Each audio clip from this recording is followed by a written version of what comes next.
तो this is the part 4 recording revision unit 1 C programming. Part 3 को ही हम आगे कंटिन्यू कर रहे हैं इस पार्ट 4 में। ठीक है, सो हम बीट वाइज ऑपरेटर के ऊपर थे, उसी को हम अभी शुरू रखेंगे आगे। तो जब 60 को राइट शिफ्ट बाय 1 करेंगे तो 30 हो जाएगा। जब आप 60 को राइट शिफ्ट बाय 2 करेंगे तो 15 हो जाएगा। तो जब आप 1 से राइट शिफ्ट करते हो ना तो डिवाइडेड बाय 2 होता है। 2 से राइट शिफ्ट करने से वो डिवाइडेड बाय 4 होता है। 3 से राइट शिफ्ट करने से वो डिवाइडेड बाय डायरेक्ट 8 हो जाता है। ये राइट शिफ्ट भी कर, लेफ्ट शिफ्ट भी कर सकते थे आप।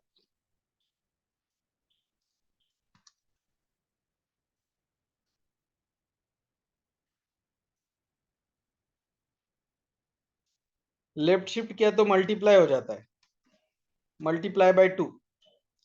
और अगर लेफ्ट शिफ्ट किया एक बार तो ये मल्टीप्लाई बाय 4 हो जाता है। ठीक है, it is like that.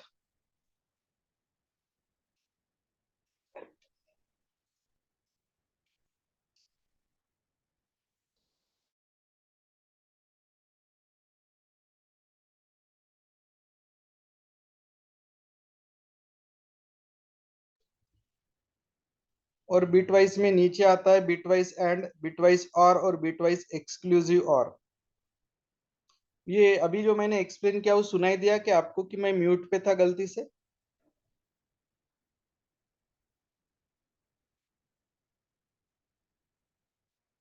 Please reply, was I on mute जब ये left shift right shift notepad वाला चार्ट बनाया तब?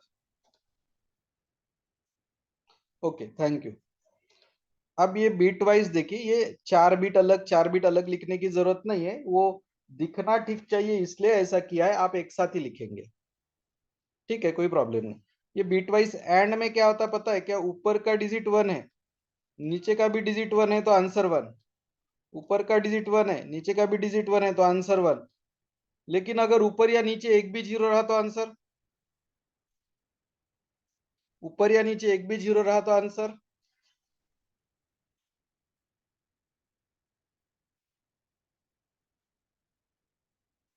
ऊपर या नीचे एक भी जीरो रहना तो आंसर जीरो आ जाता। वरती पण 1, खाली पण 1, 1। वरती पण 1, खाली पण 1, 1। पण वरती किंवा खाली एक जरी झिरो आला तर फायनल आन्सर पण झिरोच येते, लक्षात ठेवा। ठीक आहे, नाव बिटवाइज और, बिटवाइज और, बिटवाइज और मध्ये वरती 1 खालती 1 आन्सर 1 हे तर ठीक आहे, पण दोन पैकी एक जरी 1 राहिला ना तरी पण आन्सर 1 येऊन जाते। म्हणजे बिटवाइज अँड मध्ये दोन्ही 1च पाहिजे वरती आणि खाली तरच आन्सर 1। पण बिटवाइज ऑर मध्ये तसं नाहीये। बिटवाइज ऑर मध्ये एक 1 आणि एक 0च कॉम्बिनेशन चालते। काय नाही चालत बिटवाइज ऑर मध्ये?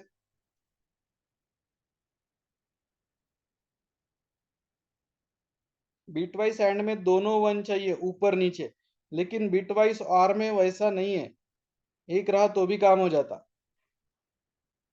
ठीक है, बिटवाइज एक्सक्लूसिव और सबसे अलग है। ऊपर की वैल्यू और नीचे की वैल्यू सेम रही तो आंसर 0। ऊपर की वैल्यू और नीचे की वैल्यू सेम रही तो answer 0।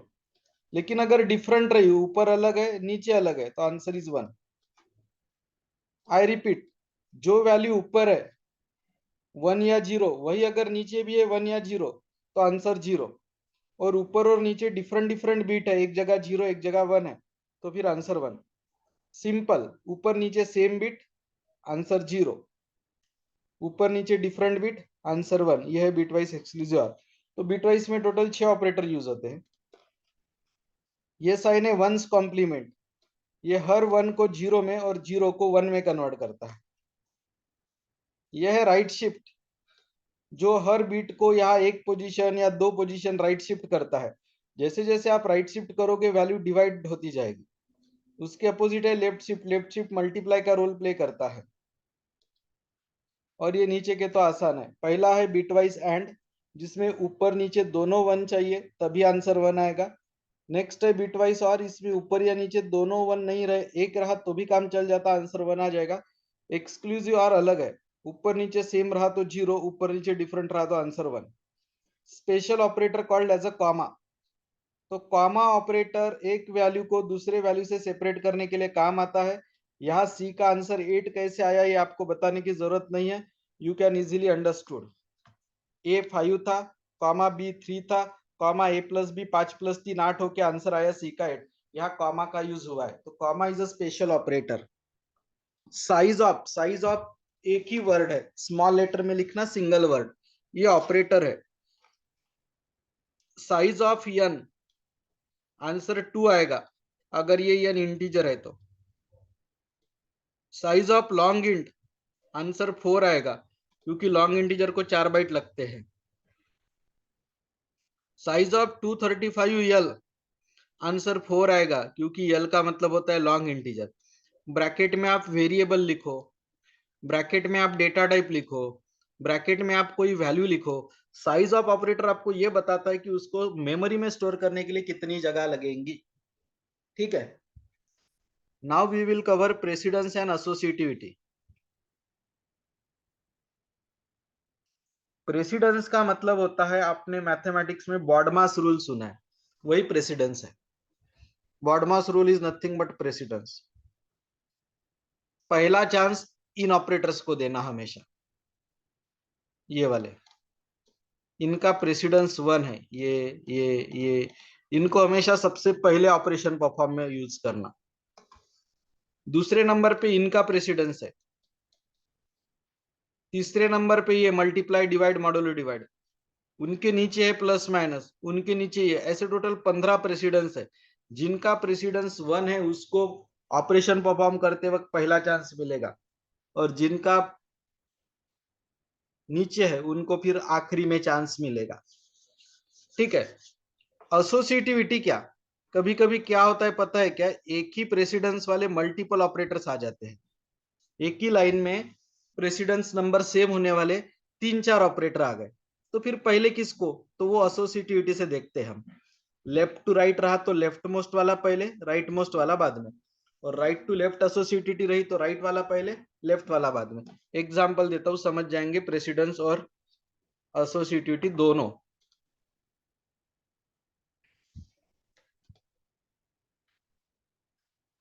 Both you will understand right now. देखिए क्या है, अगर मैंने लिखा 6 multiply by 7, sorry 6 + 7 multiply by 9, तो इसमें एसोसिएटिविटी की जरूरत नहीं है। क्यों?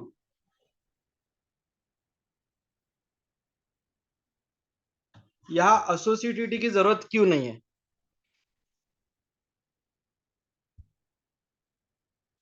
क्योंकि प्लस और मल्टीप्लाई दोनों का रैंक अलग है, प्रेसिडेंस अलग है। प्लस का प्रेसिडेंस आता है 4 और मल्टीप्लाई का प्रेसिडेंस आता है 3। जब प्रेसिडेंस अलग है तो एसोसिएटिविटी देखने की जरूरत ही नहीं। पहले कौन रन होगा?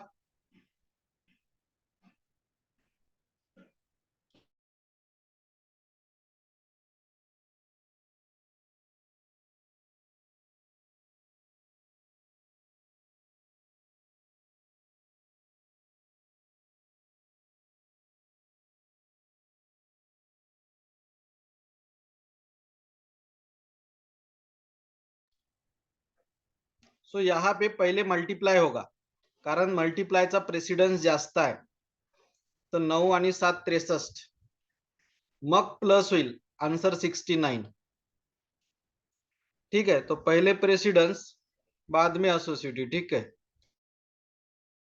पहले मल्टीप्लाई बाद में।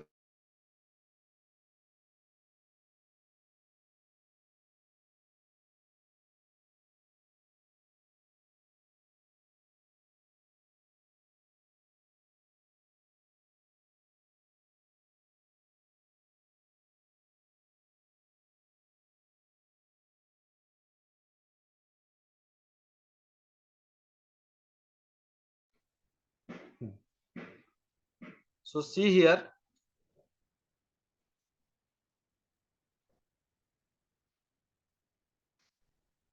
$69 is the answer.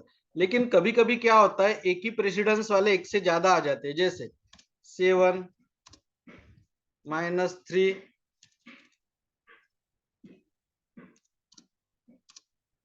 +4। अब दोनों का प्रेसिडेंस सेम है, माइनस और plus both belong to category number 4। ये देखो आप, माइनस और 4 दोनों 4 लेवल पे। ऐसा बिल्कुल नहीं है कि प्लस का प्रेसिडेंस ज्यादा है और माइनस का कम, नो। दोनों का प्रेसिडेंस सी लैंग्वेज में बिल्कुल सेम है। मैथमेटिक्स में प्लस पहले, माइनस बाद में आता होगा, सी लैंग्वेज में नहीं आता। ये 4 है तो दोनों सेम, ये 3 है तो ये तीनों वाले सेम, ये 2 है तो इसमें आने वाले सभी सेम। तो अब क्या हो रहा, सेम कैटेगरी के लेवल 4 प्रेसिडेंस के 2 आ गए। जब एक से ज्यादा ऑपरेटर सिमिलर प्रेसिडेंस के आते हैं तब एसोसिएटिविटी देखी जाती है। तो इस मामले में एसोसिएटिविटी लेफ्ट टू राइट, यानी इसका मतलब है लेफ्ट वाला पहले परफॉर्म होगा और फिर राइट वाला परफॉर्म होगा। आंसर आएगा 8। सिंपल है। हायर रँक वाला 1 2 वाला पहिले, 15 नंबर वाला शेवटी। पण एकाच रँक वाले एकापेक्षा जास्त आले तर मग असोसिएटिव्हिटीची गरज पडते। ती लेफ्ट टू राइट असू शकते, राइट टू लेफ्ट असू शकते। 15 लेवल मध्ये level number 2 right to left आहे आणि हे शेवटचे 3 राइट टू लेफ्ट आहे, बाकी सगळे लेफ्ट टू राइट आहे। राइट टू लेफ्टचा अर्थ होतो राइट वाल्याला पहिला चान्स, लेफ्ट वाल्याला नंतर चान्स। ठीक आहे।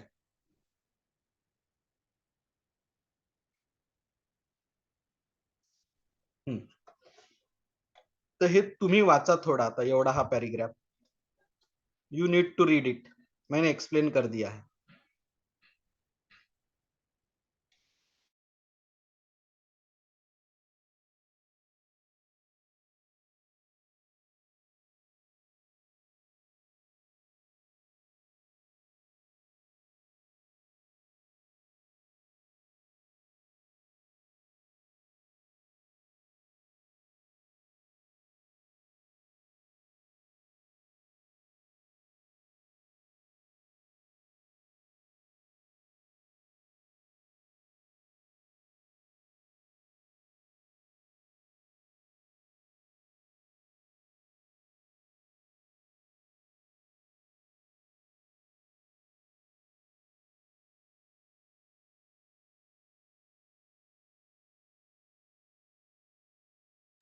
सो रैंक को प्रेसिडेंस बोलते हैं और left to right, right to left को असोसिएटिव्ह बोलते हैं। असोसिएटिव्हिटीचा गरज तेव्हाच आहे जर दोन तीन ऑपरेटरची लेवल सेम आली एकाच लाइन मध्ये, तर otherwise it is of no use. ठीक है।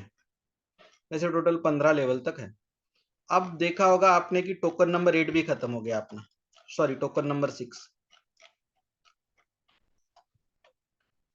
ये सभी टोकन कंप्लीट हुए, कीवर्ड हुआ, आइडेंटिफायर हुआ, उसके 6 रूल हुए, कांस्टेंट हुए, स्ट्रिंग हुआ, सिंबल्स हुए, ऑपरेटर्स हुए।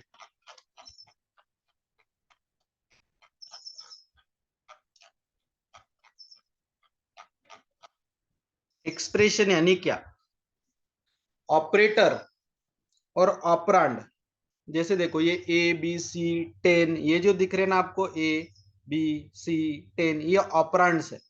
और equal to, plus, greater than, less than, ये दिख रहे ना, ये ऑपरेटर्स है। ऑपरांड और ऑपरेटर के कॉम्बिनेशन को बोला जाता है एक्सप्रेशन।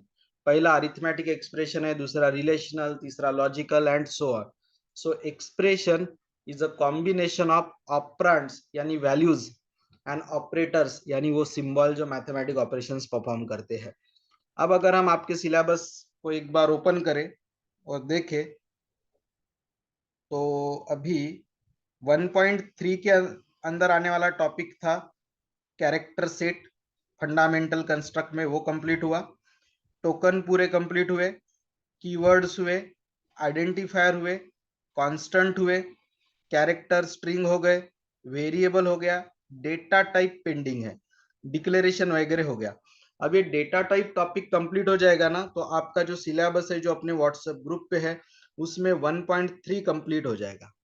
तो डेटा टाइप देखते, एग्जाम में डेटा टाइप पूछा गया तो सिर्फ पे 4 एक्सप्लेन करना है, इंटीजर, फ्लोट, वॉइड और कैरेक्टर। ठीक है, वो डिराइव्ड वगैरह वो नॉलेज पॉइंट ऑफ व्यू है, एग्जाम में लिखने के लिए वो नहीं है। आई रिपीट, हे जे आहे ना primary data type, user defined, derived, हे मेजर व्हर्जन झाले. एक्झाम मध्ये हे नाही आहेत. एक्झाम मध्ये हे प्रायमरीज विचारल्या जातात. ते आहेत 4.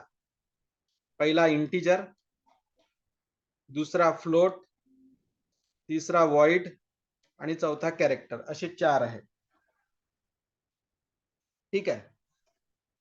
कॅरेक्टरला 1 बाईट लागते, इंटिजरला आणि शॉर्ट इंटिजरला 2 बाईट लागते, लॉंग इंटिजरला 4 बाईट लागते, फ्लोटला 4 बाईट, डबलला 8 बाईट, लॉंग डबलला 10 बाईट. जेवढे बाईट जास्त लागत आहे, बरोबर आहे ना, तेवढी त्याची साईज तेवढी त्याची रेंज, व्हॅल्यू स्टोअर करण्याची कॅपॅसिटी जास्त राहील. Character 1 byte, integer 2 byte, short integer 2 byte, long integer 4 byte, float 4 byte, फ्लोटचं मोठं व्हर्जन आहे डबल 8 बाईट, डबल त्याचंही मोठं व्हर्जन आहे लॉंग डबल 10 बाईट. आणि इथे तुम्हाला वर्ड दिसत असतील साइंड, अनसाइंड, कुठे कुठे ते कीवर्ड मध्ये अनसाइंड, साइंड. साइंडचा अर्थ होतो व्हॅल्यू प्लस किंवा मायनस दोन्ही असू शकते, आणि अनसाइंडचा अर्थ होतो व्हॅल्यू फक्त पॉझिटिव्ह असणं अलाउड आहे, निगेटिव्ह नाही. ठीक आहे. रेंज मध्ये हे दाखवलं आहे की छोट्यात छोटी व्हॅल्यू कोणती अलाउड आहे आणि मोठ्यात मोठी कोणती अलाउड आहे. जितकी बाईट रिक्वायर्ड ही साईज मोठी आहे ना, तितकी ही मग रेंज पण मोठी होत जाते. लक्षात ठेवायचं. ठीक आहे. सो range is dependent on that size. ठीक है.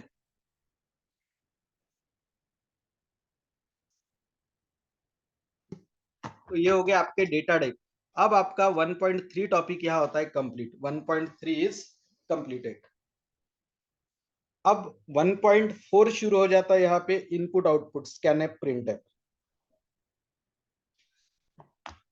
तो ये इनपुट आउटपुट दो टाइप के होते हैं, फॉर्मेटेड, अनफॉर्मेटेड. फॉर्मेटेड यानी वेल डेकोरेटेड, और अनफॉर्मेटेड यानी प्लेन आउटपुट, उसमें कोई आप अरेंजमेंट नहीं कर सकते स्पेसिफिक. ठीक है. ये फॉर्मेटेड है, स्कैनएप, प्रिंटएफ, स्कैनएप, प्रिंटएफ, ये सब फॉर्मेटेड है. और ये गेट सीएच, पुट सीएच वगैरह ये सब अनफॉर्मेटेड है. मैंने भले ही इसी यूनिट में अनफॉर्मेटेड को भी कवर किया है, लेकिन टू बी ऑनेस्ट ये स्ट्रिंग वाले यूनिट का पार्ट है. तो अभी हमारा फोकस होना चाहिए प्रिंटएफ और स्कैनएप.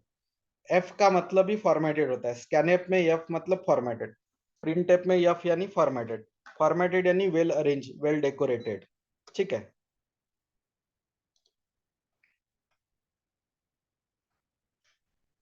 तो कैरेक्टर, इंटीजर, फ्लोट, स्ट्रिंग, ये सभी के लिए इनपुट के लिए स्कैनएप है, आउटपुट के लिए प्रिंटएफ है फॉर्मेटेड में. लेकिन अनफॉर्मेटेड में इंटीजर और फ्लोट के लिए तो कोई ऑप्शन ही नहीं है इनपुट आउटपुट का. कैरेक्टर के लिए 5-6 ऑप्शन है और स्ट्रिंग के लिए गेट एस पुट एस है. ठीक है. तो ये देखते हैं क्या है. और ये जो कंसोल वर्ड आया है ना, तो इनपुट कंसोल होता है कीबोर्ड और आउटपुट कंसोल होता है मॉनिटर. फॉर्मेटेड इनपुट स्टेटमेंट, इसको हम स्कैनएप बोलते हैं. तो देखो स्कैनएप, ये परसेंटेज डी रोल नंबर के लिए है, ये परसेंटेज एफ परसेंटेज के लिए है, ये परसेंटेज सी जेंडर के लिए है, ये परसेंटेज एस नेम के लिए है. जब परसेंटेज यस रहता है ना, तब ये एड्रेस की साइन नहीं चाहिए, बाकी वक्त एड्रेस का साइन चाहिए. ऊपर जो आपको रेक्टेंगल में दिया है वो सिंटैक्स है, नीचे उसका एग्जाम्पल है. दोनों आवश्यक है एग्जाम में. हे जे डी एफ सी एस लिहिताना याला फॉर्मॅट स्ट्रिंग म्हणतात. नंतर जे रोल नंबर, पर्सेंटेज, जेंडर हे आहे, हे सगळे ऍड्रेसचे व्हेरिएबल्सचे ऍड्रेस नेम आहे, म्हणून त्याला ऍड्रेसचा साइन लागलाय. हे सगळं सिंटॅक्स आणि एक्झाम्पल आवश्यक आहे. डी रोल नंबर इंटीजर आहे, एफ फ्लोट पर्सेंटेज आहे, सी कॅरेक्टर जेंडर आहे, यस म्हणजे स्ट्रिंग नेम आहे. तर त्या स्ट्रिंगला ऍड्रेसची गरज नसते. पर्सेंटेजला कन्व्हर्शन कॅरेक्टर म्हणतात. डी एफ सी एस यांना डेटा टाइप स्पेसिफायर म्हणतात. आणि आपल्याला साईज देता येते. ए ची व्हॅल्यू 2 डिजिटची घ्यायची असेल तर आपल्याला 2D लिहिता येते. बी ची व्हॅल्यू 5 डिजिटची घ्यायची असेल तर आपल्याला 5D लिहिता येते. हे 2D 5D लिहिणं याला फील्ड विड्थ म्हणतात, पण ते लिहिणं कंपल्सरी नाही आहे. तर एक्झाम मध्ये तुम्ही फक्त एवढं लिहाल स्कॅनएपचं, बस एवढं. यू टेक अ स्क्रीनशॉट वाटल्यास मी सिलेक्ट 4 मार्काला एवढंच लिहायचं. पहिले लिहायचं की फॉर्मॅटेड इनपुट हे स्कॅनएपने घेतल्या जाते, हे कीबोर्ड वरून व्हॅल्यू घेते, एफ म्हणजे फॉर्मॅटेड. मग सिंटॅक्स लिहायचा, मग एक एक्झाम्पल द्यायचं, सिंटॅक्स एक्सप्लेनेशन. एवढं ब्ल्यू कलर मध्ये जेवढं दिलंय एवढं तुम्ही स्कॅनअपचं लिहिलं की तुम्हाला 4 मार्क मिळते. हे नॉलेज पॉइंट ऑफ व्ह्यू आहे, हे लिहायची गरज नाही. सेम फॉर प्रिंटॅपचं एवढंच लिहा तुम्ही, एवढं. हे खालचे एक्झाम्पल तुमच्या नॉलेज पॉइंट ऑफ व्ह्यू आहे, ते एक्झाम मध्ये लिहायसाठी नाही आहे. ठीक आहे. रोल नंबर पर्सेंटेज डी, या पर्सेंटेज डी च्या जागी रोल नंबरची व्हॅल्यू दिसेल. या पर्सेंटेज एफ च्या जागी पीआर ची व्हॅल्यू दिसेल. या पर्सेंटेज सी च्या जागी जेंडरची व्हॅल्यू दिसेल. या पर्सेंटेज एस च्या जागी नेमची व्हॅल्यू दिसेल. ठीक आहे, लाईक दॅट. हा जो बॅकस्लॅश एन आहे ना, त्यांनी कर्सर न्यू लाईन वर जाईल. सो पर्सेंटेज डी कशासाठी आहे? Roll number. पर्सेंटेज एफ कशासाठी आहे? पीईआर. पर्सेंटेज सी जेंडर, पर्सेंटेज एस नेम, असं आहे ते. ठीक आहे. हे डबल कोट मध्ये जे आहे ते फॉर्मॅट स्ट्रिंग आहे. ते सगळं दिलं आहे खाली. तुम्ही प्रिंटएप मध्ये एक एक्स्ट्रा गोष्ट वापरू शकता जी स्कॅनएप मध्ये अलाउड नाही. जसं बॅकस्लॅश एन झालं, बॅकस्लॅश टी झालं, हे. ठीक आहे.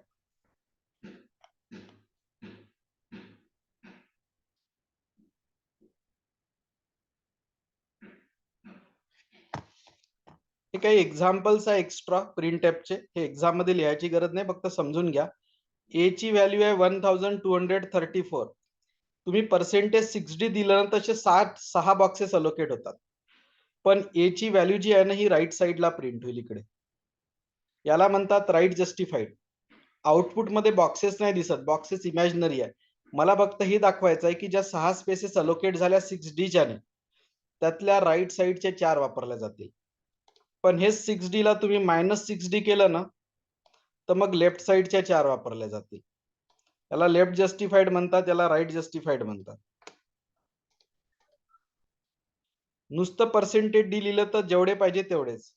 पर्सेंटेज 2D लिहिलं तरी जेवढे पाहिजे तेवढे. 06D लिहिलं ना, तर हे आधीचे 2 बॉक्सेस जे खाली होते ना, ते 0 भरल्या जातात. तर हे बाय ऑब्झर्वेशन तुम्ही शिकू शकता की कशाचं आउटपुट काय येते. हे एक्झाम मध्ये आउटपुट लिहा विचारलं तर तिथे असे क्वेश्चन येऊ शकतात, थेअरी मध्ये असे काही क्वेश्चन येणार नाही. असंच हे फ्लोट साठी आहे. जेव्हा तुम्ही 7.4 लिहिता ना, याचा अर्थ होतो टोटल बॉक्सेस 7 आणि पॉइंटच्या नंतरचे 4 बॉक्सेस, असा त्याचा अर्थ होतो. 7.2 लिहिता तेव्हा टोटल बॉक्सेस 7, पॉइंटच्या नंतर 2. -7.2 लिहिता, याचा बघा, नुसतं 7.2 लिहिलं तर आन्सर राईट साईडला जाते, मायनस लावलं तर आन्सर लेफ्ट साईडला येते, असं असते ते. स्ट्रिंगची व्हॅल्यू आहे दिशा, डायरेक्शन. नुसतं पर्सेंटेजेस लिहिलं तर दिशाला 5 बॉक्सेस अलोकेट होतात. पर्सेंटेज 10s लिहिलं तर 10 बॉक्स अलोकेट होतात, पण राईट साईडचे 5 यूज होतात. 10.2 लिहिलं तर 10 बॉक्सेस अलोकेट होतात, पण 2च यूज होतात. 2च कॅरेक्टर प्रिंट होतात. 10.2 लिहिलाय ना, लाईक दॅट. तर हे तुम्ही ऑब्झर्वेशननीच शिकू शकता, कारण आउटपुट क्लिअर कट दिलाय बाजूला. ठीक आहे. 15 दिवस अजूनही हातात आहे, वेळ गेलेला नाहीये. ठीक आहे. अजूनही तुम्ही करू शकता. डेटा टाइप स्पेसिफायर हे आहे सगळे. पर्सेंटेज डी इंटिजर साठी, अनसाइंड इंटिजर असेल तर यू, लॉंग इंटिजर असेल तर L D, long unsigned integer असेल तर एल यू, हेक्साडेसिमल व्हॅल्यू साठी एक्स, ऑक्टल साठी ओ, फ्लोट साठी एफ, डबल साठी एल एफ, लॉंग डबल साठी एल कॅपिटल पाहिजे, कैरेक्टर साठी सी, स्ट्रिंग साठी एस, एंड सो ऑन. ठीक है. तो ये जो अनफॉर्मेटेड वाला है ना, ये आपका स्ट्रिंग वाले यूनिट में तीसरा या चौथा यूनिट, यहाँ वो नहीं है, तो इसलिए यहाँ इसको अभी छोड़ रहे हैं. जब स्ट्रिंग वाला यूनिट आएगा तब करूंगा, क्योंकि अभी जो रिवीजन है वो सिलेबस पॉइंट ऑफ व्यू चल रही है. ठीक है. तो ये देखने की जरूरत अभी नहीं है, ये जब स्ट्रिंग वाला चैप्टर आएगा तीसरा या चौथा तो उसमें किया जाएगा. ठीक है. तो अभी हम यहाँ पे पार्ट 4 का रिकॉर्डिंग कंप्लीट कर रहे. अगर आप आपका सिलेबस ओपन करो जो हमारे व्हाट्सएप ग्रुप पे है, तो 1.1 1.2 कल परसों किया था, और 1.3, 1.4 आज किया, 1.5 भी हो गया है। यहाँ पे अपना यूनिट नंबर 1 ऑलमोस्ट कंप्लीट है। तो ठीक है ना, थोड़ा सा ही बचा है तो 5 मिनट में कंप्लीट ही कर लेता हूँ फिर, बस इतना ही बचा है। So let's complete the unit number 1 right now. Comments, comment दो टाइप से देते हैं आप। एक तो ये टाइप है कमेंट देने का, स्लैश स्टार वाला, इसको आप मल्टी लाइन कमेंट बोलते हैं। या ये कमेंट है, इसको आप सिंगल लाइन कमेंट बोलते हो। ये मल्टी लाइन कमेंट इसलिए क्योंकि एक बार शुरू किया तो मल्टीपल लाइन खत्म होने के बाद भी एंड कर सकते हैं। ये कैसा शुरू किया तो लाइन खत्म होने के बाद खुद ब खुद एंड हो जाता, ये मल्टीपल लाइन कवर नहीं कर सकता। ठीक है,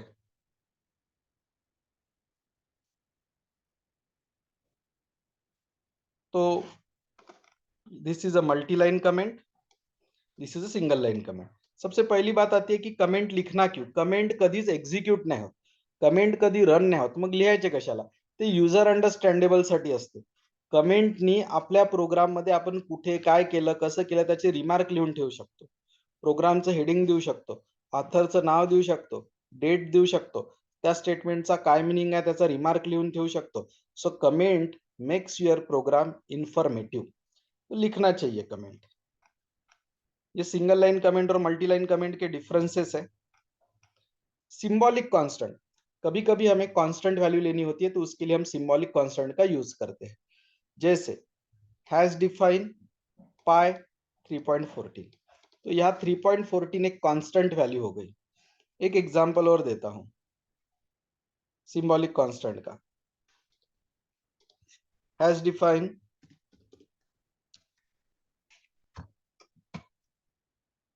पास क्राइटेरिया 40, इसका मतलब 40% आपका पास क्राइटेरिया हो गया, ऐसा। तो ये सिंबॉलिक कांस्टेंट के कुछ रूल्स है जो आपको फॉलो करने पड़ेंगे। रूल नंबर 1 हॅश डिफाइन लिहिलं पाहिजे, रूल नंबर 2 त्याला कॅपिटल मध्ये लिहा, rule number 3 equal to sign semicolon काहीच नको, रूल नंबर 4 ते डेटा टाइप वगैरे काहीच नाही पाहिजे, जसं दिलाय तसं सिंटॅक्स आहे दिला, एक्झाम्पल आहे दिला। सिंबॉलिक कॉन्स्टंटलाच कॉन्स्टंट आयडेंटिफायर किंवा नेम कॉन्स्टंट नावाने ओळखल्या जाते। ठीक आहे, लास्ट टॉपिक, टाइप कन्व्हर्शन। एका डेटा टाइपला आपण जे दुसऱ्या डेटा टाइप मध्ये कन्वर्ट करतो त्याला म्हणत असतो टाइप कन्वर्शन। सगळ्यात पहिले हे समजून घ्यायला पाहिजे की टाइप कन्वर्शन का बरं करायचं, why the type conversion is required. बघा इथे काय झालं, ए जो आहे तो इंटीजर आहे, बी जो आहे तो फ्लोट आहे। कम्प्युटर म्हणतो एक इंटीजर एक फ्लोट असे मिक्स ऑपरेशन मी करू शकत नाही, मला एक तर दोन्ही इंटीजर द्या नाही तर दोन्ही फ्लोट द्या, असं कम्प्युटरचं म्हणणं आहे। ठीक आहे, असं कम्प्युटरचं म्हणणं आहे। मग आपल्याला काय करावं लागेल, दोघांनाही फ्लोट बनवावं लागेल। तुम्ही म्हणाल दोघांना सेम बनवायचं होतं तर दोघांना इंटीजर का नाही केलं बा, दोघांना फ्लोट का बरं केलं? तर त्याच्या मागे रिझन असं आहे, इंटीजरला लागतात 2 बाईट, फ्लोटला लागतात 4 बाईट। ह्या डायग्रामचा रूल हा सांगतो की कधी पण छोट्या वाल्याला मोठ्यामध्ये कन्व्हर्ट करा। एकाला 2 बाईट लागत आहे, एकाला 4 बाईट, तर तुम्ही त्या 2 वाल्यालाच म्हणा की तूही 4 बाईट घे, कारण 2 वाला 4 बाईट मध्ये बसू शकतो, 4 बाईट वाला 2 बाईट मध्ये नाही बसणार। ठीक आहे, सो हा इंटीजर होता, हा फ्लोट होता। कम्प्युटर म्हणते एक तर दोन्ही इंटीजर द्या नाही तर दोन्ही फ्लोट द्या। मग आपल्याला दोघांचे डेटा टाइप सेम करायसाठी करावं लागते कन्व्हर्शन, टाइप कन्व्हर्शन। मग काय करायचं, दोघांना इंटीजर करायचं की दोघांना फ्लोट? तर रूल हा सांगतो छोट्याला मोठ्यामध्ये कन्व्हर्ट करा।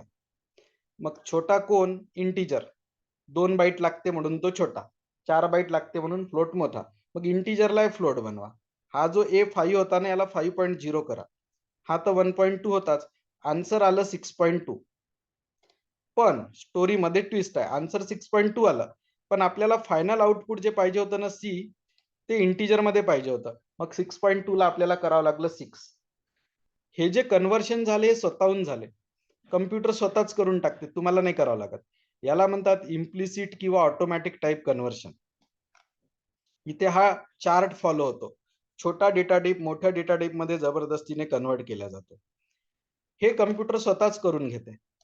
तुम्हाला फक्त हे फॉर्म्युले लिहायचे आहे, ते 5चं 5.0 कम्प्युटर स्वतःच करते, तुमच्या इंटरव्हेन्शनची गरज नाही। आपल्या इंटरव्हेन्शनची गरज असते एक्सप्लिसिट टाइप कन्व्हर्शन मध्ये, हे इम्प्लिसिट मध्ये कम्प्युटरनेच केलं। एक डेटा टाइप इंटीजर होता, एक फ्लोट होता, कम्प्युटरनी दोघांनाही फ्लोट करून टाकला as per this graphical representation, छोट्याला मोठ्यात केलं. हे ऑटोमॅटिक होते जेव्हा डेटा टाईप डिफरंट असते. कधी कधी काय होते, दोन्ही डेटा टाईप सेम असते, female number same, male number same. एक उदाहरण देतो ना, ए ची व्हॅल्यू आहे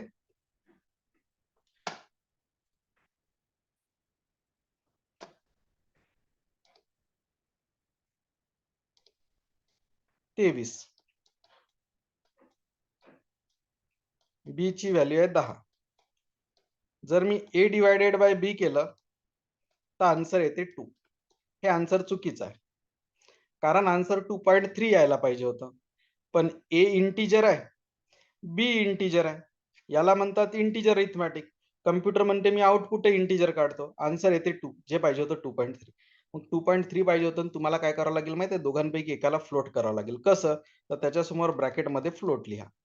हे ब्रॅकेटमध्ये फ्लोट तुम्ही ए च्या समोर लिहू शकता किंवा बी च्या समोर. एक तर असं लिहा ए च्या समोर, इथे नसेल आवडत तर इथे लिहा, पण ब्रॅकेटमध्ये. मग आता कम्प्युटरनी का नाही लिहिलं बा तुम्हाला, का इथे तर मस्त कम्प्युटरनी करून टाकलं तुमचं काम, खाली कम्प्युटर हे काम का नाही करते, आपल्याला काय करावं लागत आहे, reason Sanga. Why this partiality? यहाँ तो कंप्यूटर ने मस्त खुद एक को फ्लोट कर दिया, यहाँ पे ऐसा क्यों नहीं किया, दोनों में से एक को फ्लोट क्यों नहीं बना दिया ताकि आंसर 2.3 आए? द रीजन इज दोनों के डेटा टाइप सेम थे. कंप्यूटर तो बोलता मुझे तो वैसे भी डेटा टाइप सेम चाहिए, मैं क्यों करूं? तो कंप्यूटर ये कन्वर्शन नहीं करने वाला, क्योंकि दोनों के डेटा टाइप सेम है. अब आपका काम लटका है, आपको ये करना है. मग तुम्हाला काय करावं लागते माहितीये, दोघांपैकी एकासमोर ब्रॅकेटमध्ये फ्लोट लिहावं लागते, इथे चालेल किंवा हे इथे चालेल. मग हे तुम्हाला करावं लागतंय ना, स्वतःहून, ऑटोमॅटिक नाही होत आहे ना.